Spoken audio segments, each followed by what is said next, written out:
안녕하세요. 오늘 딥다이브에서는 여러분이 보내주신 자료죠. 바로 한화비전 주가 분석 보고서를 같이 좀 깊게 들여다볼까 합니다. 네, 안녕하세요. 이게 원래 영상 보안 쪽으로 유명한 회사인데 반도체 장비라는 또 새로운 분야에 도전하는 굉장히 흥미로운 케이스잖아요. 맞습니다. 그러니까 안정적인 기존 사업, 여기에다가 이제 폭발적인 성장이 기대되는 신사업, 이 두 개 축을 가진 기업의 가치를 어떻게 봐야 할까? 이게 핵심 포인트가 되겠죠. 특히 그 신사업, TC 본더라고 하셨는데 이게 좀 생소할 수도 있을 것 같아요. 아, 네. 그게 차세대 메모리 HBM이라고 많이 들어보셨을 텐데 그거 생산할 때 꼭 필요한 핵심 본딩 장비거든요. 이 부분의 잠재력을 파악하는 게 이번 분석에서 정말 중요합니다. 좋습니다. 그럼 바로 한번 뛰어들어 보죠. 이 보고서에서 보는 한화비전의 미래, 가장 핵심적인 내용이 뭘까요? 보고서는 기본적으로 그 자회사 한화세미텍이라고 있는데 이 회사의 TC 본더 사업이 얼마나 잘 되느냐, 여기에 주가 향방에 크게 달렸다고 보고 있어요. 아, 자회사 실적이군요. 네, 그래서 가장 가능성 높은 시나리오 한 60% 확률로 보는데 여기서는 목표 주가를 84,000원으로 제시합니다. 이건 이제 세미텍이 SK 하이닉스 내에서 TC 본더 점유율을 한 70% 정도 지키고 또 기존의 시큐리티 사업 이익률이 한 18% 선에서 안정적으로 유지된다는 가정하에서죠. 70% 점유율 유지, 꽤 높은데요. 그럼 만약에 세미텍이 이것보다 더 잘하거나 아니면 반대로 좀 부진하면 어떻게 보는 건가요? 그것도 시나리오로 제시하는데요. 긍정적 시나리오 한 25% 확률로 보는데 이 경우에는 10만 2천 원까지도 가능하다고 보고요.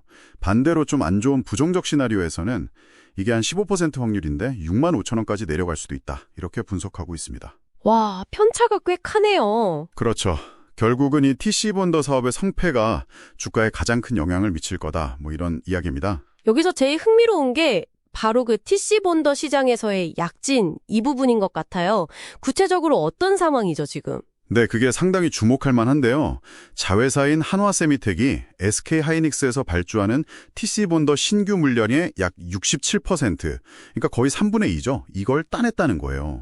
67%요? 와. 네, 이게 왜 중요하냐면 이 분야는 원래 한미반도체라는 회사가 거의 절대 강자였거든요. 그런데 그 아성에 지금 도전장을 내민 셈이죠. 그래서 증권가에서는 이 세미텍의 내년 영업이익이 올해 한 163억 정도로 예상되는데 내년에는 무려 935억 원까지 급증할 수 있다. 이렇게 보고 있습니다. 와, 163억에서 935억이면 이게 몇 배인가요? 거의 5배가 넘는 엄청난 성장이네요. 그렇죠. 폭발적인 증가죠. 근데 이게 아직 주가에는 다 반영이 안 됐을 수도 있다. 뭐 이런 분석이 참 흥미롭네요. 아니 근데 기존 강자인 한미 반도체를 상대로 그렇게 빠르게 점유율을 높인다는 게 좀 놀라운데 뭐 기술력 차이라던가 다른 변수는 없을까요? 물론 기술 경쟁은 계속 치열할 겁니다. 그 부분은 뭐 당연하고요. 하지만 현재로서는 이 세미텍의 약진이 굉장히 두드러지는 상황이고 이 성장 잠재력이 현재 주가 지금 한 5만 2천 원 정도 하는데요. 여기에 아직 완전히 녹아들지는 않았을 가능성이 있다. 여기에 이제 시장이 주목하고 있는 거죠. 그는 역시 TC 본더 수요가 결국 HBM, 그러니까 고대역폭 메모리 시장 경기에 직접적으로 연동된다는 점이에요. 변동성이 클 수 있다는 거죠. 아, 반도체 사이클. 네, 맞습니다. 그 큰 파도를 잘 타야 하는 거죠. 또 기존의 영상 보안 사업이든 이 새로운 반도체 장비 사업이든 양쪽 다 경쟁은 매우 치열하고요. 그리고 또 하나, 매출의 75%가 해외에서 발생하거든요. 아, 해외 비중이 그렇게 높군요. 네, 그러니까 환율 변동 같은 거시경제 변수도 무시할 수 없는 리스크입니다. 실제로 보고서에도 25년 2분기에 환차손이 좀 기록됐다는 언급이 있더라고요. 그렇군요. 그럼 최근 움직임은 좀 어떤가요? 단기적인 호재라든지 아니면 기술적인 분석 같은 건 없나요? 최근에는 그 일본이나 남미 같은 해외 시장 공략을 좀 더 가속화한다. 이런 소식들이 있었고요. 또 단순 감시 카메라 만드는 회사가 아니라 통합 보안 플랫폼 기업으로 진화하겠다. 이런 뉴스들이 좀 긍정적으로 작용한 것 같습니다. 플랫폼 기업으로요? 네. 그리고 수급 측면에서는 외국인하고 기관이 좀 순매수로 들어오는 모습도 보였고요. 이건 긍정적인 신호죠. 기술적으로 보자면 현재 주가가 고점 대비해서는 좀 조정을 받은 상태고요. 한 5만 원 선, 거기가 이제 중요한 지지선 역할을 할 거다. 이렇게 분석들을 하고 있습니다. 알겠습니다. 그럼 단기적인 움직임 말고 좀 더 길게 봤을 때 이 회사의 몇 년 뒤 큰 그림은 어떻게 그려지고 있을까요? 뭐 장기적인 성장 동력이라고 할 만한 게 충분한가요? 일단 그 글로벌 AI 비전 시장 자체, 그러니까 AI 기술이 접목된 영상 분석 시장이죠. 이 시장이 연평균 21.5%씩 굉장히 빠르게 성장할 걸로 예상이 됩니다. 연 21%요? 와. 네, 엄청난 성장세죠. 하나비전도 당연히 이 흐름을 잘 타고 갈 걸로 기대를 하고 있고요. 그래서 2025년에는 매출이 약 1조 9,600억, 그리고 영업이익은 한 2,300억 원대까지 크게 성장할 거다, 이런 전망이 나옵니다. 실적 개선폭이 상당하네요. 그렇죠. 그리고 자체 개발한 AI 칩, YGNet 9라고 있는데 이게 영상 분석 성능을 확 끌어올리는 핵심 기술이거든요. 이런 R&D 투자도 꾸준히 하고 있다는 점도 긍정적으로 볼 수 있겠습니다. 자, 그럼 오늘 이야기를 좀 정리해보면요. 하나비전은 기존의 안정적인 시큐리티 사업이라는 캐시카우에다가 정말 폭발적인 성장이 기대되는 반도체 장비, TC 본더라는 아주 강력한 새 성장 엔진을 장착한 셈이네요. 이게 핵심 투자 포인트 같은데요. 정확합니다. 그런데 그 이면에는 말씀드린 것처럼 반도체 시장의 주기성이라든지 또 경쟁 심화, 거시경제 변수 같은 리스크 요인도 분명히 존재하죠.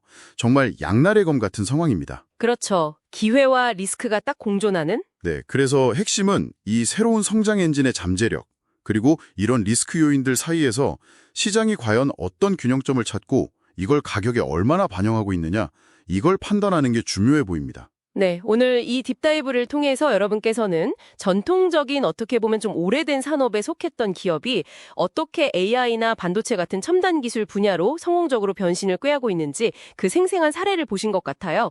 그리고 그 과정에 따르는 기회와 또 위험 요인들은 무엇인지도 함께 확인하셨을 겁니다. 마지막으로 보고서가 던지는 아주 흥미로운 질문 하나를 좀 덧붙이고 싶은데요. 네, 어떤 거죠? 요즘 미중 기술 갈등이 굉장히 심화되고 있잖아요. 그러면서 이제 중국 외 다른 공급사를 찾는 움직임이 커지고 있는데 이게 비중국계 공급사인 하나비전에게는 기회가 될 수 있다, 이런 분석이 있어요. 아, 지정학적 기회? 네. 그런데 여기서 한 걸음 더 나아가서 이런 질문을 던져볼 수 있다는 거죠. 과연 이런 지정학적인 기회가 이 자회사 세미텍이 현재 주력 고객인 SK 하이닉스 외에 예를 들면 삼성전자라든지 아니면 해외의 마이크론 같은 다른 글로벌 빅 플레이어들을 새로운 고객사로 확보하는데 실질적인 도움을 줄 수 있을까 하는 점입니다. 와, 그건 정말 중요한 포인트겠네요. 그렇죠. 이 질문에 대한 답이 앞으로 하나비전의 장기적인 기업 가치를 결정짓는 또 다른 핵심 변수가 될 수 있습니다. 앞으로 계속해서 좀 지켜볼 만한 그런 대목이라고 생각합니다. 네, 정말 흥미로운 관전 포인트까지 짚어주셨습니다. 오늘 딥다이브는 여기서 마무리하겠습니다. 감사합니다. 네, 감사합니다.